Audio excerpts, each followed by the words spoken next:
Saudari-saudara yang terkasih di dalam Tuhan Yesus, marilah kita berdoa dalam nama Bapa dan Putra dan Roh Kudus. Amin. Bapa kami yang ada di sorga, dimuliakanlah namamu. Datanglah kerajaanmu, dan jadilah kehendak-Mu di atas bumi seperti di dalam surga. Berilah kami rezeki pada hari ini, dan ampunilah kesalahan kami seperti kami pun mengampuni yang bersalah kepada kami. Dan janganlah masukkan kami ke dalam pencobaan, tetapi bebaskanlah kami dari yang jahat. Ya Tuhan Yesus, Tuhan dan Juru Selamat kami satu-satunya, terima kasih untuk penjagaan, pemeliharaan, dan berkat-berkat-Mu pada hari kemarin bagi keluarga kami. Dan terima kasih untuk hari yang indah dan nafas kehidupan hari ini. Ampunilah segala perkataan, perbuatan, kelalaian, ataupun perasaan kami yang tidak sesuai dengan firman-Mu, sehingga menimbulkan dosa-dosa bagi kami. Ampunilah ya Tuhan Yesus dengan kerahiman-Mu, dan berikanlah kerinduan yang besar kepada kami untuk menyambut sakramen Maha Kudus, yaitu Engkau sendiri, baik dalam misa online ataupun misa offline. Ya Roh Kudus, hadirlah saat ini untuk memimpin dan membimbing kami dalam membaca firman Tuhan Yesus, sehingga kami dapat mengerti maknanya dan kami laksanakan dalam kehidupan kami sehari-hari di tengah masyarakat kami. Amin.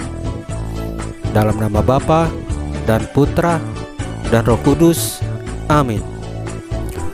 Pembacaan Injil Markus pasal 6 ayat 53 sampai dengan 56. Dengan perikop Yesus menyembuhkan orang-orang sakit di Genesaret. Dimuliakanlah Tuhan. Setibanya di seberang, Yesus dan murid-muridnya mendarat di Genesaret dan berlabuh di situ. Ketika mereka keluar dari perahu, orang segera mengenal Yesus. Maka berlari-larilah mereka ke seluruh daerah itu dan mulai menggusung orang-orang sakit di atas tilamnya kepada Yesus. Di mana saja kabarnya ia berada, kemanapun ia pergi, ke desa-desa, ke kota-kota, atau ke kampung-kampung, orang meletakkan orang-orang sakit di pasar dan memohon kepadanya, supaya mereka diperkenankan hanya menjamah jumbai jubahnya saja, dan semua orang yang menjamahnya menjadi sembuh. Demikianlah sabda Tuhan. Terpujilah Kristus. Saudari-saudara yang terkasih dalam Tuhan Yesus, seorang pastor pernah melontarkan sebuah pertanyaan retoris kepada OMK-nya. Mengapa Yesus dicari-cari dan dirindukan? Jawaban yang pastor berikan adalah karena ia telah memiliki sesuatu. Hal ini sangat lumrah dalam kehidupan kita sehari-hari.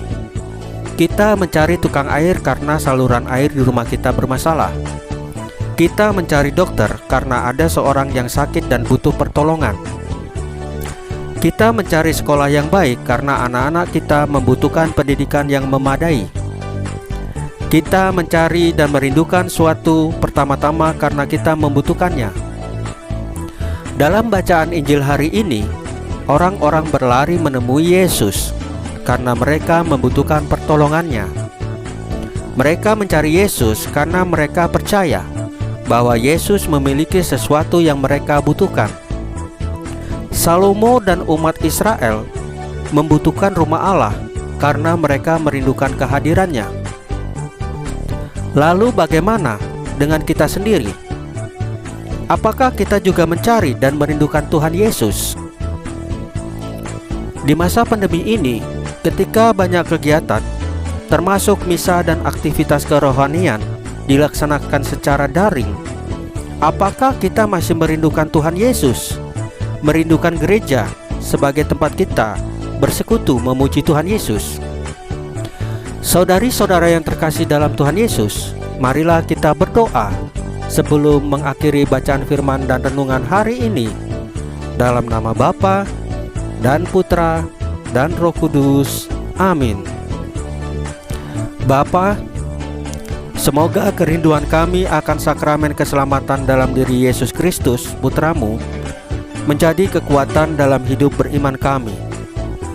Salam Maria, penuh rahmat, Tuhan sertamu. Terpujilah engkau di antara wanita, dan terpujilah buah tubuhmu Yesus. Santa Maria Bunda Allah, doakanlah kami yang berdosa ini, sekarang dan waktu kami mati. Ya Tuhan Yesus, tambahkanlah iman kami hanya kepadamu saja, karena Engkau adalah Tuhan dan Juru Selamat kami satu-satunya. Amin. Dalam nama Bapa dan Putra dan Roh Kudus. Amin. Saudari-saudara yang terkasih dalam Tuhan Yesus, bacaan firman dan renungan hari ini sudah selesai. Tuhan Yesus memberkati kita semua. Amin.